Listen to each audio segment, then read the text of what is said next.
So the first stretch in preparation for a leg workout involves placing one foot against a wall with your knee down on the floor near that wall. Your other leg should be about 90 degrees at the knee so that you can lean forward and feel a stretch in your groin, your hip abductor, stretching on this side. And as you lean forward, you should also be feeling a stretch in the quad of the leg that's up against the wall. So you want to hold this stretch and lean forward into it for at least 30 seconds. A full minute would be better.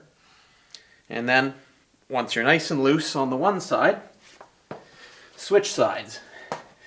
Placing your other knee down, your foot against the wall, and your other foot forward. And again, you want to lean forward into that stretch. If you haven't done this stretch before, or not for a long time, it's going to feel quite painful, but that's okay. That's just a sign that you lack some flexibility and you need to work on it.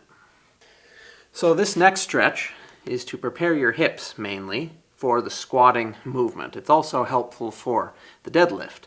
And it involves placing your feet a little wider than shoulder width apart, toes angled about 30 degrees out from straight, and using your elbows to shove your knees out so they're pointing in the same direction as your toes.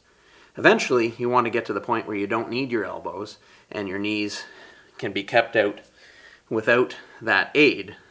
You don't want your knees to be tracking in like this during the squat, so you want to train that flexibility so that you can get your knees out where they need to be to squat safely. So if at first you really need your elbows and you need to push them hard against your knees to get your knees where they should be, that's fine. Just keep working on this stretch. Do it every day if you lack flexibility in this area, not just on your squat training days.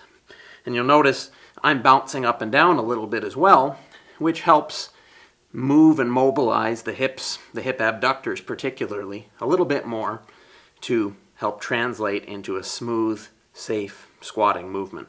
So hold this stretch for a full minute or so, and then pop on out of it.